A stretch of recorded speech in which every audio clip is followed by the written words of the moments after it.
Hi everyone, ఎలాంటి సాస్లు use చేయకుండా hotel స్టైల్లో ఈజీగా ఇంట్లోనే తయారు చేసుకోవచ్చు గోపి ఫ్రైడ్ రైస్. ముందుగా క్యాలీఫ్లవర్ తీసుకొని చిన్న చిన్న పీసెస్గా కట్ చేసుకొని బాగా కడుక్కోవాలి. అలాగే ఒక బౌల్లో వేసుకొని కొన్ని వాటర్ వేసి సాల్ట్ వేసి ఉడకబెట్టుకోవాలి. ఇలా ఒకసారి తెల్లేంతవరకు ఉడకబెట్టుకోవాలి. ఉడికినాక తీసేసి పక్కన ప్లేట్లోకి పెట్టేసుకోవాలి.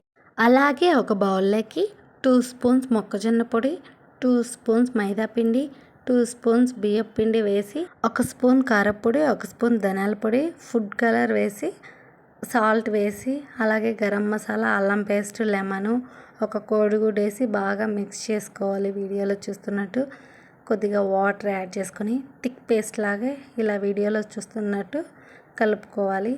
అలాగే క్యాలీఫ్లవర్ పీసెస్ వేసి బాగా కలుపుకోవాలి. ఒక ప్యాన్ పెట్టి కొద్దిగా ఆయిల్ వేసి ఆయిల్ హీట్ ఎక్కినాక ఒక్కొక్క పీస్గా వేసి మీడియం ఫ్లేమ్లో పెట్టి బాగా కాలనివ్వాలి. ఇలా 1 బై 1 వేసి బాగా కలుచుకొని పక్కన పెట్టుకోవాలి. చూడండి ఎంత క్రిస్పీగా వచ్చాయో, లోపల మెత్తగా బయట క్రిస్పీగా ఉన్నాయి. అలాగే ఒక ప్యాన్ పెట్టుకొని పచ్చిమిర్చి, ఆనియన్, క్యారెట్ వేసి బాగా వేగనివ్వాలి. కరివేపాకు, సాసోలు వేసి బాగా వేగనివ్వాలి.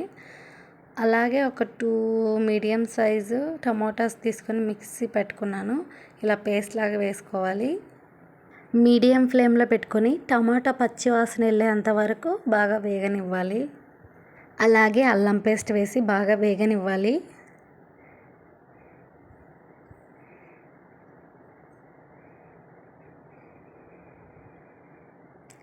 అలాగే 2 ఎగ్స్ తీసుకొని బాగా కలుపుకొని ప్యాన్లో దోస మాదిరిగా పోసుకొని చిన్న చిన్న పీసెస్గా కట్ చేసుకోవాలి. అలాగే టమాటా పచ్చివాసన వెళ్ళిపోయాక క్యాలీఫ్లవర్ పీసెస్ అందులో వేసి బాగా కలుపుకోవాలి.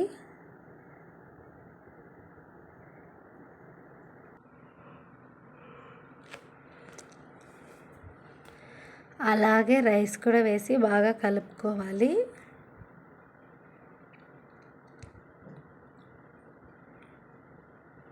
బాగా కలుపుకున్న తర్వాత 2 టేబుల్ స్పూన్ కారపొడి, 1 టేబుల్ స్పూన్ ధనియాల పొడి, 1/2 table spoon garam masala, salt వేసి బాగా కలుపుకోవాలి. బాగా మెతుకు వేడయ్యేంత వరకు బాగా కలుపుకోవాలి.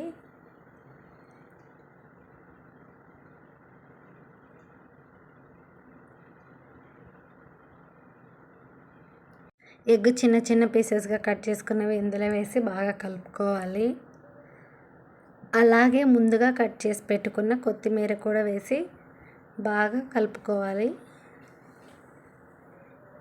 కావాలంటే మీరు టేస్ట్ సాల్ట్ కూడా యూజ్ చేసుకోండి, ఇంకా టేస్ట్ బాగుంటుంది. ఇంతేనండి, వేడివేడి గోపి ఫ్రైడ్ రైస్ రెడీ.